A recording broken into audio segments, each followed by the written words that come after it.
Do you want a husband or do you want to be a wife? How might you go about meeting your dream man, creating the relationship of your dreams, if you, instead of saying you want a husband, you want to get married, you want a great relationship, the strategy that people used to use, it's make a list of the guy that you want. It doesn't attract a partner, and here's why it doesn't work.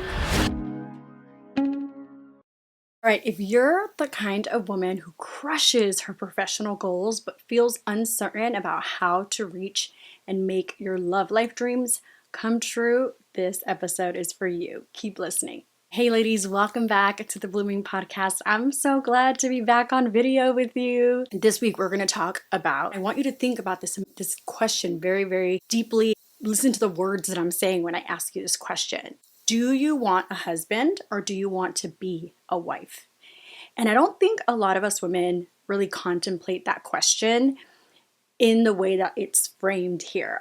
I think for the most part, with the almost, I think, thousands of women that I've talked to, worked with in my coaching practice, women come to me very clear on what they want. And listen, it's a very natural thing because us as women, when we were little girls, it was very, very normal for us to say, I want ice cream, I want this new toy, I want this dress, I want these shoes. And even to this day, I think about stuff I want every day. I go on Pinterest, I'm like vision board, right? Especially when it comes to our career, when it comes to the kind of house we live in, the kind of partner we want, right? And so it's really common for women that I notice think about what kind of a relationship they want. They think first of that they want a husband. They want to be married. They want to have babies. They want a wedding. They want to be a mom. And I don't think that a lot of you guys might think about the concept of being a wife instead of being a husband. And here's why this question has come up in my group coaching program.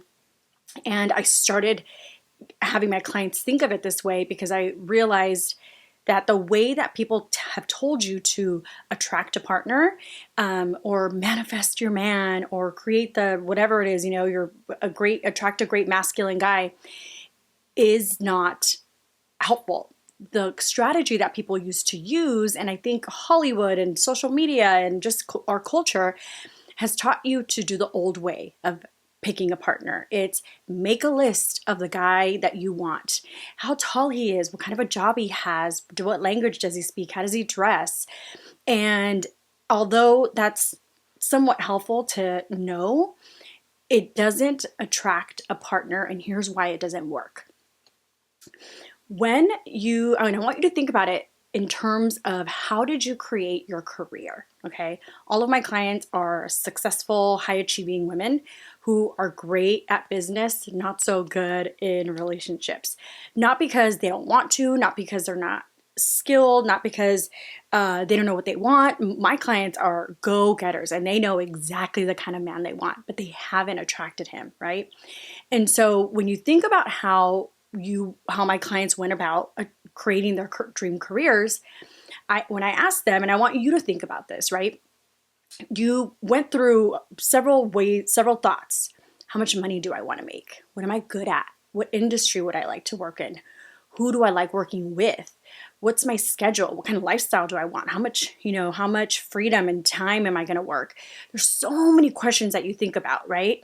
Notice how they were like lifestyle choices and the way that you were going to be in that career, right? In that industry or that organization. You may even think of like what organization I want to work for, right? A lot of my clients are executives, corporate workers in high administration. A lot of my clients are entrepreneurs, business owners, and they created the career that they wanted. They knew what they were good at. They knew what they were skilled at. They knew what they loved learning about. They know what kind of clients and people they wanted to work with. They went to school. They learned a particular knowledge set. They learned certain skills. They probably got experience by working at either like an internship or just work on the job, and then eventually got the job that they wanted. But it was a process. They worked their way up, right?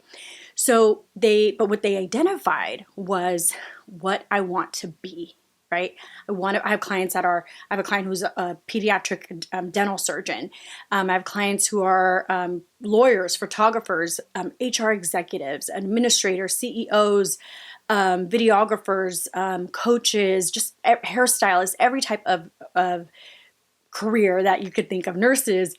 And they thought of the role that they were going to play first. And once they thought of the role, then they had to get the knowledge, the skill set, the experience, right, the duties, and they had to learn what it was like to do the job. Well, imagine if you took that approach when it came to your relationship. Instead of saying, I want a husband, I want to be married, I want a relationship, I want a boyfriend, I would even say that a lot of you may not even go as far as to say that you want a husband. Some people, a lot of my clients just say, I want a really good relationship. Like they're thinking first steps, right? And that's helpful. But I have learned that the most effective way of creating a result in your life is to reverse engineer. And you have to think of the end goal that you want so that you know the steps to create it. And that's how I've created everything in my life. I am a business owner. I'm a mother. I've been married. I've lost weight. All the things that I've done, I've thought of what's the end result that I want. And then you reverse engineer it, right? You want a six pack, you got to lose weight, you got to work out, and then you plan it into your schedule, right? So you think of the end result. And a lot of my clients, they don't realize that what they want, ultimately, I have to ask them a couple questions. And then they're like, oh yeah, I want to be a wife. And I'm curious, how might you go about meeting your dream man, right? Creating the relationship of your dreams. If you, instead of saying you want a husband, you want to get married, you want a great relationship, you want kids, you want support, you want someone to love you, you want someone to connect with, you said, and you approached it with, I want to be a wife. Here's the difference. I believe that when you talk about something that you want, there's nothing wrong with that. It's important, right? Because God says He gives us the desires of our heart. It is really, really helpful to get clear on what you want. You can't make your goals otherwise, right? You have to get clear on the end result. And so when you think of what you want, here's what I notice that women do. When you use the old approach of, I'm looking for my dream man, and you make a list of all these behavior traits that you want in a guy, here's what I notice happens. Women you guys get really, really caught up in the details of what he looks like, how tall he is, what he does for work, where he lives, his religion. You think that the ideal relationship is going to come based on how he is. And I want you to consider that what's going to make the difference is you getting clear on who you need to be and how you need to show up. Why? When you think of your let's say your dream man that you think is going to provide that relationship that you truly want, when you're thinking about the guy, here's what ends up happening. I've heard coaches say this. I used to say this, and I look back and I'm like, ugh, but I didn't know what I didn't know until a couple years ago. So I too told my clients, think of the ideal guy, right? Get clear on him. Here's the problem. Here's what happens. You end up getting super, super focused on the guy, and that's what you're looking for is man, guy. You're not thinking of the relationship. You're not thinking of yourself. You're thinking, here's what ends up happening to your brain. Your brain starts thinking, I'm going to be happy when I get the guy. I'm going to be happy when I get this kind of guy. And when you're just focused on the guy, it almost puts the responsibility on the guy to create the relationship. Okay? You feel very guy dependent, very man dependent. And just consider this, right? Let's think about it. I want you to fill this out for yourself, right? So when you start thinking about the guy's qualities, you're always like, when I did this, I was like, okay, so we all know the saying, where your focus goes, energy goes. This means that whatever you're focused on is what you're going to attract. It's what you're going to see. We all know about the reticular activation system, right? The RAS, we all have that. It's like once you buy a red Audi, you start seeing red Audis everywhere. Why? They've been there all along, but because you're focused on yours, you start seeing them everywhere, right? So because of your RAS, when you're focused on the guy, you keep on trying to look for the guy, and you become very, what I call, intake energy. if I get that guy, that's the guy I need, that, and then I'm going to be happy.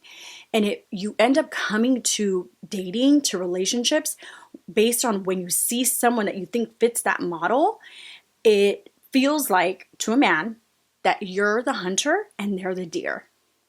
It feels like you're it. That's what I want. You're what I need to, you're my puzzle piece that I need to fit to make the relationship of my dreams. It's actually not effective. When you come to a relationship with I need that, like you're trying to get the thing that you think you need, it feels needy. It feels desperate almost. It feels hungry. It feels like I'm hungry, I need it. And no man likes that. Every man want attention from a woman because my clients are beautiful, successful, wonderful women. You have a lot to offer. But even when a woman is great, successful, has a lot to offer, if a man doesn't feel like he chose you and he got to discover you on his own and then make the decision, it doesn't feel good. We feel like, back up, like, let me choose. We feel like we're having our agency taken away. And if there's one thing that a man needs, is he needs to be in control of his life. He wants to make his decisions. Why? He feels like if someone lets him make the decision, it shows that they trust them, that he's respected. And I don't think that you realize that when you are focused on the guy and you're like, that's the guy that's going to fit my puzzle, it feels like pressure or control, and men don't like it. Nobody likes it. I've had this done to me with men, and I'm like, back up, fella, back up, buddy. Like, it just doesn't feel good, right? And nobody likes to be pressured. I heard this saying with Daniel Priestley. He said, people don't like to be sold, but they like to buy what everyone is buying. Is that what it is? Something like that. I wrote it down. I should have had it here because it was really good. But nobody likes to buy what you're selling, but they like to buy what everybody's buying. And if you are instead coming to the world, really focus on your value as a wife, like what kind of a wife you are, and you're showing up already in that wife mentality, not like, oh, cooking and cleaning. No. That's not what I'm saying. There's a place for that. But when you come exuding that very, I'm respectable, I'm committed, I'm somebody who is ready for a partner. It's very different energy than I need a husband. I want to get married. I want to have a wedding. I want babies, especially if you're in the baby making years, ladies. That biological clock ticks so loudly. I've heard so many men tell me, especially my DMs and Instagram, the women who want babies are like, TikTok, like they hear it and it feels like pressure to a man. A man doesn't want to feel like you're after his checkbook, his sperm, his money, his anything, right? Men need agency. They want to feel like they've decided on their own. And so when you're just focused on the guy, trust me, you will be hyper focused on men and you'll look desperate. And even though you're not. And so I want you to consider that focusing on men is not the way to go. You need to focus on you. Why? Because you can't control men anyway, right? You have to control yourself. And this is where I think a lot of women get in trouble. When you're focused on the man, you start feeling like, wait, this is the guy. This is the guy I've been waiting for. Then you start getting controlling. And they're like, no, Missy, no man wants to be controlled. To let him, what I call help him buy. If you haven't heard that podcast episode, I'm going to link it below. It's such a great episode. It's called like Stop Selling Yourself and Instead Help Him Buy. Best strategy. Okay. So I'm telling you guys this, ladies, from experience. I remember everywhere that I would go, because I was so hyper focused on that list, I would go places and be like, is that my husband? Is that my husband? Is that my husband? I felt crazy. I'm like, is the Starbucks barista my husband? He said hi to me and said thank you, and he touched my hand when he gave me. I'm like, no, calm down, because I was uber focused on the man.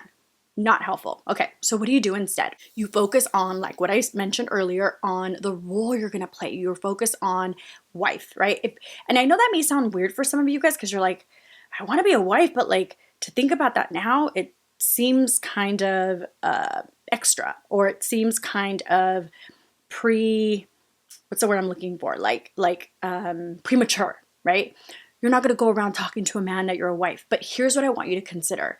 I believe that men actually think of their lives this way. I believe men grow up thinking if they're family oriented, right? And most men are because inherently men are internally driven, and the internal drive means they make their decisions based on their values, their goals, and their standards and their self-identity. And if a man identifies himself as a protector, a provider, a hunter, somebody that pursues, somebody that is a family man, right? If that's a big value of his, he will grow up thinking, I'm preparing to be a husband. I'm preparing to be a provider and protector. This is why men work really hard to obtain assets, to have a career. Yeah, there's some immature men that are just doing it just for, to have lots of girls and stuff like that. But like, I really truly believe that for the most part, men are honest men. They want to be married. They love commitment. They know the value of a woman.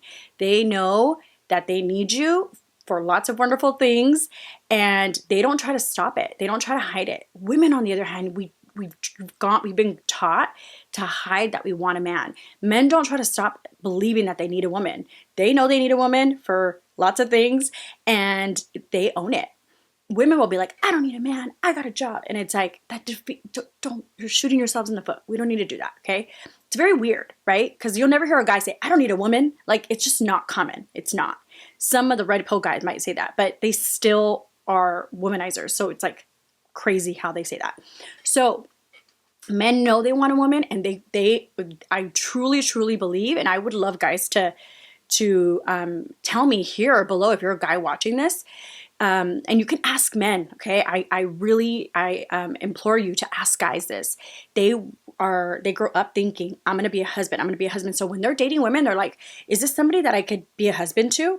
Do I want to take care of her? I genuinely believe that. Women, on the other hand, we're more in take energy, and men don't like it, okay?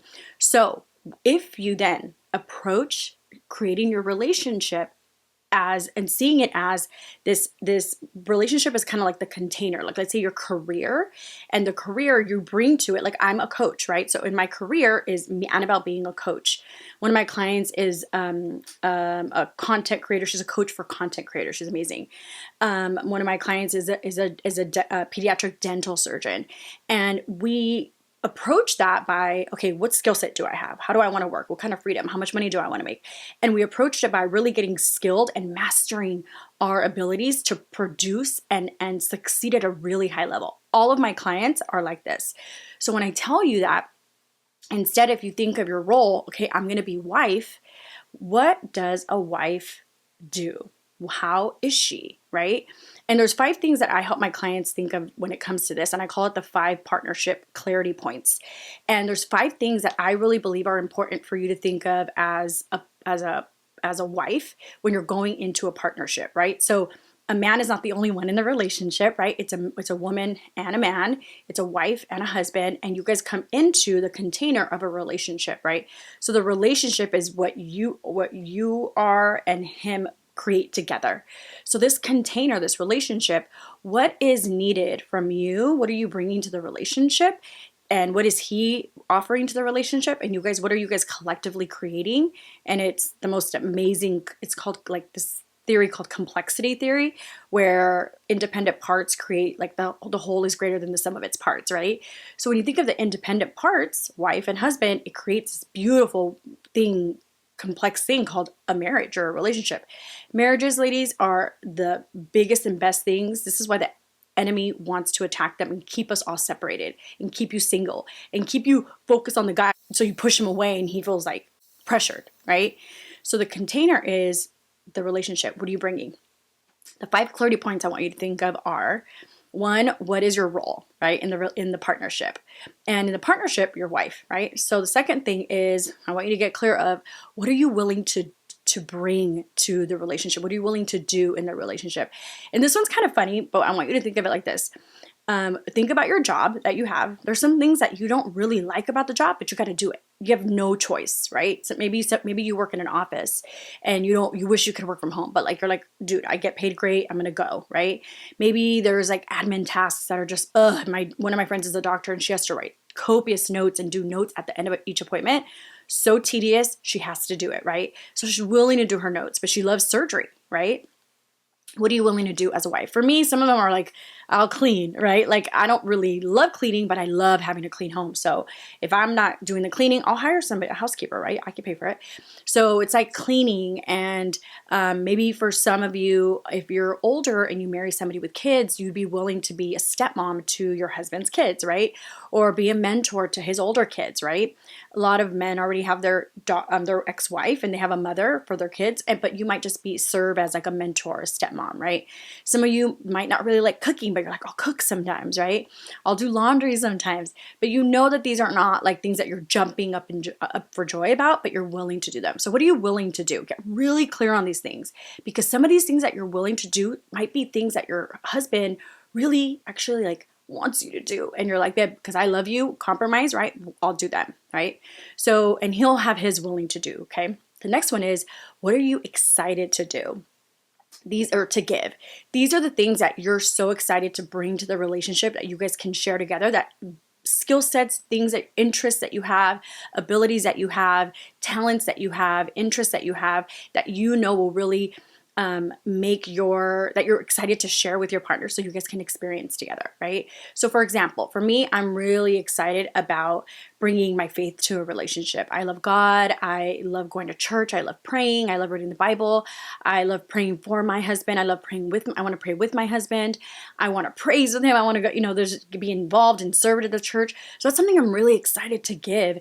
And it's something that I hope my partner wants too, right?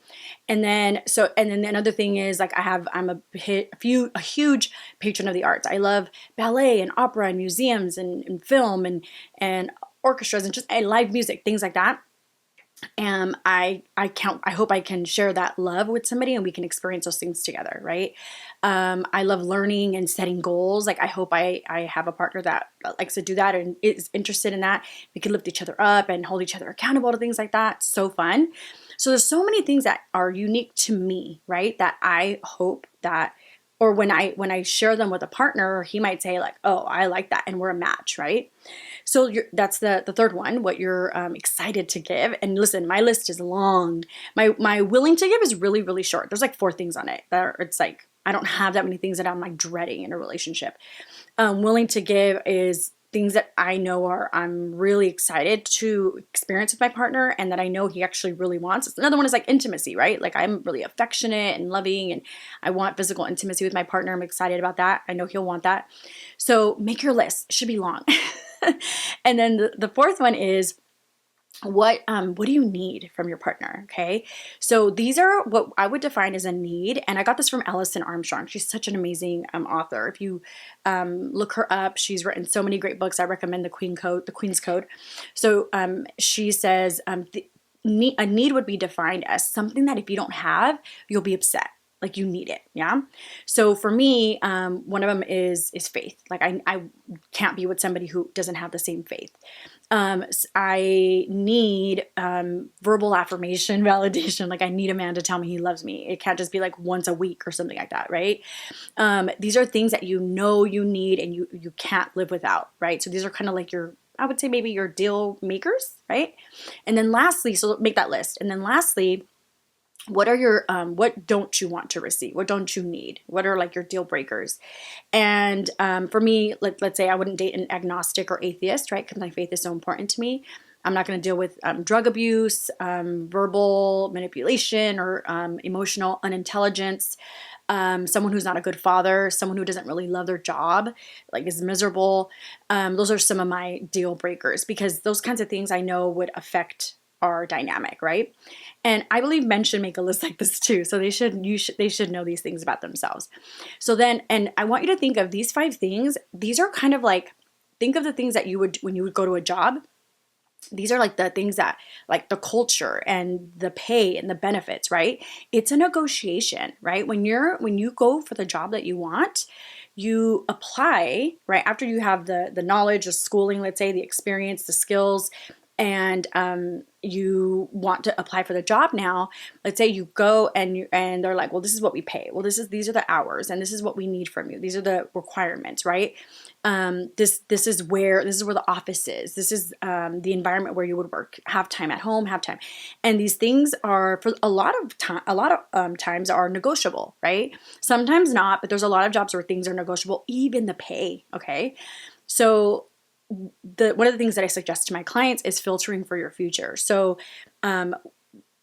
partnerships are, when you think of it, it's like making a deal, right? I don't want to make it sound so like unromantic or whatever, but like choosing a partner, ladies, is one of the biggest decisions you'll ever make, next to your career and like being saved.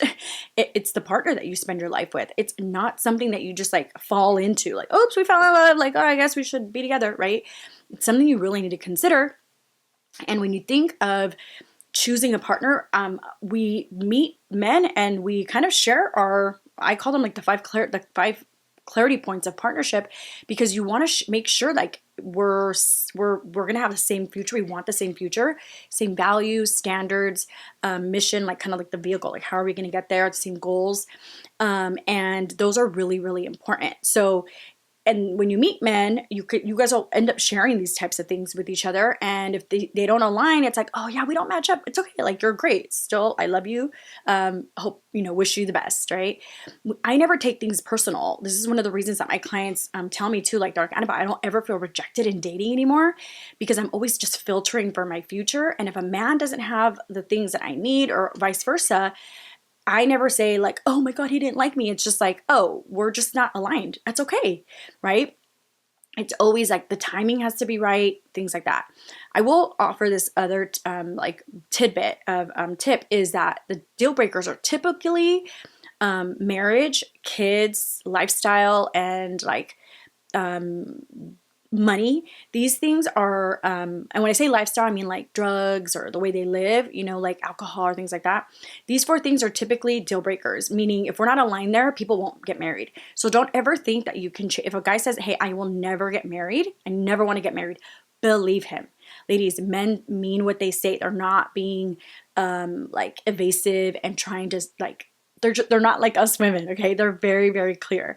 So women, on the other hand, sometimes we kind of like, okay, it's okay, because we think that will change a guy's mind later. Nope. So even like when you're going to have kids and how many kids you're going to have or things like that, these tend to be deal breakers. So you want to make sure you guys are aligned on those four things, right? And I think faith to me is one of the most important ones too. So just notice that choosing a partner is a negotiation, right? So I want you to see that when you take the approach of I'm somebody who's going to be a wife, and these are the things that I bring to the table. Like when I wrote down my list, so many of my clients got so excited when they wrote down like all the things that they're going to bring to the relationship, like intimacy, excitement. I had a friend who like said she wanted to sing songs for a guy. She was a songwriter and she wanted to like sing songs for him. I'm like, that's so cool. Like, who wouldn't want a woman to like write songs for him and sing to him, right? So beautiful. Some of my clients love sports, and they love, like, I don't really care for sports. Some of my clients do, and they can share those things with their partner. There's so many great things that you have to offer. Write them down, get really clear on them, and make sure that you approach it from that standpoint. And then, and it's more about what your wifeiness, what your wife material, or like what I call your marriage material, what you bring to the relationship. And you'll approach relationships, I promise you, in a very different way. It feels more like give energy versus take. And men will you'll notice how they'll feel really comfortable with you. This mindset, I promise you, changes everything. I look at it like you're the CEO of your life and you're looking for a co-CEO, right? Next to God. God's the other co-CEO. There's three of you guys, right? And you're basically like taking applications for the job of your partner. And this is just a mindset I want you to think of it. This isn't what you're doing, but it's like we're meeting and we're seeing if we're a good fit. And if we're a good fit, we're going to move forward and continue dating, right?